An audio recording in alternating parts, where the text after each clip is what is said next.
Magandang araw sa inyong lahat at ngayong araw ay tatalakayin natin ang patungkol sa filibusterismo na sa Kabanata 38. Ito ang maikling buod para sa Kabanata 38. Si Matang Lawin ang kilabot ng Luzon. Biglang lulusubin ang mga lalawigan, sinunog din niya ang isang kabyawan o gilingan ng tubo na yari sa kahoy sa Batangas.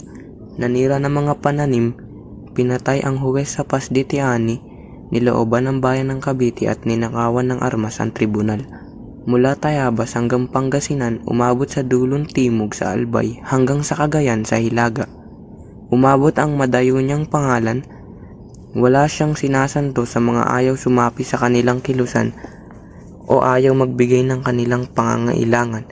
Pinagdadakip ng pamahalaan ang mga pinaghihinalaang tulisan upang mawala ang kanilang kinatatakutan. Ang mga pinagdadakip ay pinapahirapan ng mga gwardya.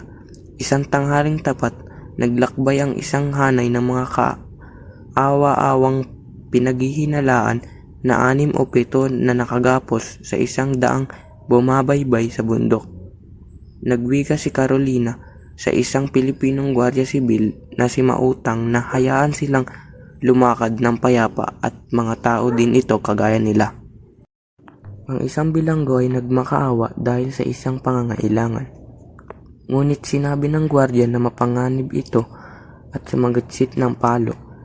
Biglang sabi ng bilanggo na mas masahol pa ito kaysa sa Kastila. Kasabay nito ang humaging na isang bala na sinundan ng isang putok na baril si Mautang sa dibdib. Nagpalitan na sila ng mga putok ngunit napaghalataan na kaunti na lamang ang kanilang kalaban, subalit nakakalamang sa posisyon ang mga di nakikitang kaaway. Lumitaw ang isang lalaki sa ibabaw ng malaking bato, ikinukumpay ang hawak na baril. Umasinta si Carolina at tinamaan ang lalaki na nakatayo sa bato. Kasabay ng pagtumba nito ang sigaw ng nagpalto kay Carolina. Natagpuan nila ang matandang lalaki na nanghihingalo. Sinaksak ng isang gwardiya sibil ang matandang ng bayoneta. Ngunit hindi man lang kumurap ang tingin nito kay Carolina at itinuturo ang isang lalaki na nabaril din na nasa likuran ng bato. Namutla si Carolina at nakita si Tano, anak ni Kabesang Tales na kagaling lang sa Carolinas. Ang nanghihingalo ang lolo niya, si Tandang Selo. Ito ang kaugnayan sa kasalukuyan ng Kabanata 38.